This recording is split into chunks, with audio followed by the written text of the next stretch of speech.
Hey everyone, Gill Gross here, and it is time for a preview of the 2023 Australian Open men's final between Novak Djokovic and Stefanos Tsitsipas. The number one ranking is on the line for a second straight major final. We had the same thing at the US Open with Ruud versus Alcaraz. Novak going for 22 to tie Rafa a year after he was unable to compete at this event where Rafa ended up taking the lead over him. Going for double digits, Australian Open titles is Novak, and Tsitsipas looking for that first major. It's big. Lots going on there, huh? Head to head in this one is 10-2 Djokovic. Novak's on a 9-match win streak. They recently did play a very tight match in Paris that went to a third set tiebreak. They've played 2 5-setters at Roland Garros, but if you look at the main theme here, it's certainly that Djokovic has been comfortable winning more often than not in this matchup. Novak has improved physically at this Australian Open from the start, where he got off to some really slow starts because of the hamstring injury in 2 out of his first 3 matches at the very least. But ever since the Alex de Minaur match, where he said that he did not have any issues and did not appear to have any issues, same thing against Rublev, same thing against Tommy Paul, he's cruised through everyone. He has yet to drop a set. Enzo Cuoco is the only man who's won a set over him. Tsitsipas has looked great as well. Huge win over Jannik Sinner in the 4th round. Sinner did come back from down 2-0 to force a 5th set, but Tsitsipas was quite emphatic in that 5th set to shut the door and beat Jannik. And also a little bit of a hiccup trying to close out Karen Khachanov. Served for the 3rd set, couldn't get it. Had 2 match points in the tiebreak, couldn't get it. Had to go to a 4th set, but again, responded well mentally. Was the better player when he was at his best against Khachanov and Sinner, and closed out both matches. So what I am going to do, as I always do, is lay out a path to victory for Djokovic, lay out a path to victory for Tsitsipas, and then I will give a prediction. Coverage of the Australian Open is brought to you by BetUS. For this year's AO, play with America's favorite sportsbook. Get $125 extra on your first deposit using the link in the description and the promo code GIL. All right, Djokovic path. Biggest thing in this matchup, time and time again, for Novak, is returns to the backhand. The third shot forehand is such a big part of what Tsitsipas does to everybody. Big first serve. By the way, Stefanos serving very well. Big first serve, setting up what is one of, if not the best forehand in the world. And that combination in itself is just too much for most players to handle. What Djokovic is able to do more often than anyone else is the racket skills, the dexterity, the reactions, and the technique to be able to direct returns of serve, especially first serve returns, to the Tsitsipas backhand, completely changes the whole inflection of the point. And more often than not, if you get that return of the Tsitsipas backhand, you have yourself a neutral rally to work with instead of being behind in the point as a result of that first ball Tsitsipas forehand. And by the way, I mean, it's incredible what Tsitsipas is able to do, where sometimes you'll see good deep returns, quality returns, and that Tsitsipas forehand is still good enough that he does serious damage on that first ball. Again, even if the depth is good. So it's incredible how good that third shot forehand is. And Djokovic needs to try to avoid it by getting the return of the backhand. It's been a very, I mean, he has done that so well in this matchup. So well. I also feel like the baseline patterns has been on point for Djokovic against Tsitsipas. He has been able to avoid a couple of pitfalls here. Most players, when they take the court against Tsitsipas, they are likely targeting the backhand with a lot less sophistication than what Djokovic is able to do. And I talked about this a little bit in my post-match analysis with Djokovic versus Andrei Rublev. Novak, what he does against weaker backhands is often not to pepper that side, because if you go there over and over and over again, you end up basically not putting that weaker shot under any pressure. I should do a one-hander because it's Steph. That shot is under no pressure. And even relatively poor backhands are not going to break down if you don't attack them in certain ways, or if you don't put them under pressure. And Tsitsipas is not, you're not going to break down the backhand by letting him sit in the ad corner, not move at all, be completely set, transfer his weight, into closed stance backhands. It's just not going to work. Not to mention the fact that if you let him get too comfortable in that corner, he is going to hurt you with runaround forehands. So you need to move him into the deuce side to open up space on his backhand side, make him hit backhands on the run, and kind of continue to move him corner to corner. Again, it not only makes it so that his backhand is more vulnerable because it's more likely to be rushed and it's more likely to be pressured on the run, but also you take away that forehand because you don't let him hit that runaround forehand. So what Novak will do: hard to the forehand, change to the backhand. Essentially, going too much to either side is bad. You shouldn't go 2-3 times in a row to the forehand side of Tsitsipas. You shouldn't go 2-3 times in a row to the backhand side of Tsitsipas. Now, many players are not going to be able to execute that because changing direction is hard. Less court to work with, highest part of the net, difficult to find the timing of the redirection. Djokovic is just, there's very few players in the history of the sport who are better at moving the ball around the court and redirecting, changing the direction of the rally than Djokovic. He is on an Andre Agassi, Nikolai Davydenko kind of level of just redirections. It's his bread and butter. So that's why he's able to just constantly change on the forehand down the line, change on the backhand down the line. Never allow those cross courts to develop monotonously. Always change. And against Tsitsipas, that goes a long way. Now, what's been so great for Djokovic in this tournament is his forehand. He has flattened out the forehand.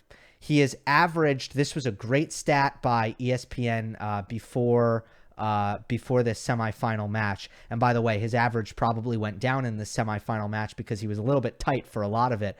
But Djokovic averaging, going into the semifinal, 81 miles per hour on his forehand. That is 5 miles per hour up from last year's season average. So last year he averaged 76 miles per hour on the forehand over the course of the season. And 76 is kind of a normal number. It's like fine. 81 is in your Berrettini, prime Dominic Thiem, like that kind of number, right? And that's where Djokovic has been living at this Australian Open. So it's not just about, we're going to make Tsitsipas hit backhands on the run. We're not going to let him hit run around forehands. It's what are we going to do when Tsitsipas is hitting pressurized backhands in that ad corner. Pressurized meaning there's quality of shot, and we think that, or Djokovic thinks that Stefanos is in a difficult position on his backhand side. Maybe there's a lot of quality, a lot of depth to Djokovic's ball, a lot of pace to Djokovic's ball into the Tsitsipas backhand. What Novak is going to do in this match for sure is cheat with his footwork and hunt that forehand off of Tsitsipas's backhand. Because what makes Stefanos' backhand vulnerable is not necessarily that it's going to miss a ton, but that sometimes He's not accurate. It's into the middle of the court. It is attackable. He surrenders attackable balls. And no doubt what Djokovic is going to do here is try to put Tsitsipas's backhand under pressure and then try to hunt that short ball and punish the forehand off of it. And we even saw Khachanov do that on occasion in this match. It's what you have to do. So expect Djokovic to set up that big forehand inside in, inside out off of weaker Tsitsipas backhand trades. And those are my 3 tactical keys to the match for Djokovic. Tsitsipas path. Well, here's what I think Tsitsipas needs to do to protect his backhand. This is how I think he needs to manage it. And I think he's done this very well throughout the tournament. And it's the reason I picked him to the final.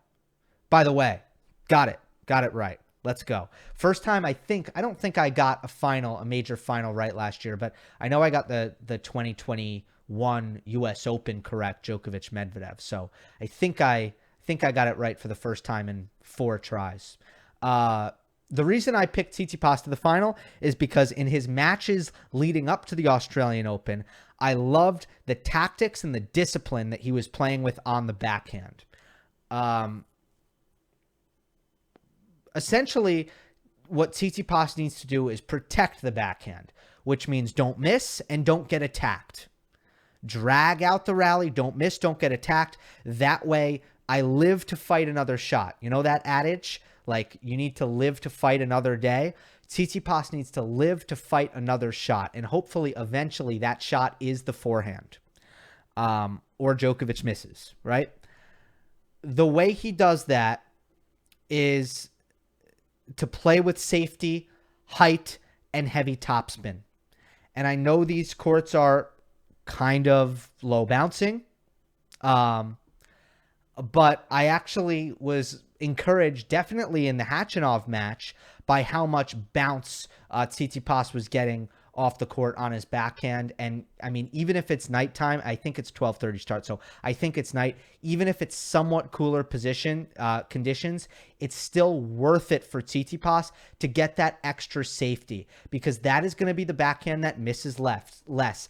Add topspin, add height, and that's going to be tougher for Djokovic to attack, especially if it's angled enough cross court where Djokovic has to hit the backhand. Because if you make Djokovic generate pace on the two-hander, and if you make him work harder with the feet to get in the right position, and especially if you get it above his shoulders out of the strike zone, you are not going to be hurt on that Djokovic backhand. You are going to be hurt on the Djokovic backhand if you hit it fast and flat and low to the court, and you let Novak use the pace to his own advantage and redirect that brilliantly stable backhand, which is the best pace absorber two-hander on tour. So don't give it pace. Give it height and heavy topspin. That's what Djokovic doesn't like, and that's what's most consistent. Now, you do need some variety, but variety with safety. So mix in the slice cross court. Try to change direction down the line if you can, but don't get overly ambitious on the backhand, because when Tsitsipas has been at his worst in this tournament, which is set 3 and 4 against Sinner, a couple of especially on the return of serve at times against Khachanov, it's been when he's trying to do too much with that backhand. Now, let me just say also, he should be able to be patient and disciplined on his backhand, because he should fancy himself in shot tolerance and fitness based on what we saw. So that brings me to my next point. Tsitsipas should feel good about his fitness here. And how does he take advantage of that? If his coaches were watching, I'm sure they were, right? If Philippoussis and Apostolos and maybe even Stefanos was watching Djokovic versus Tommy Paul, they saw that second set, and they saw that Djokovic was, as a result of many physical taxing rallies, huffing and puffing and taking a very long time to recover the cardio. So the way to kind of take advantage of that is to try to make Novak work very hard on his service games. When Tsitsipas is serving, you can't play around. You have to try to be very aggressive, very damaging, ruthless early in the rallies because that's going to give you your best chance of winning every point. But on Novak service games, you can get away with doing a little bit more grinding, in my opinion, and make that investment and hope that it pays off. Now, it also depends on where the changeover is. If the changeover is, I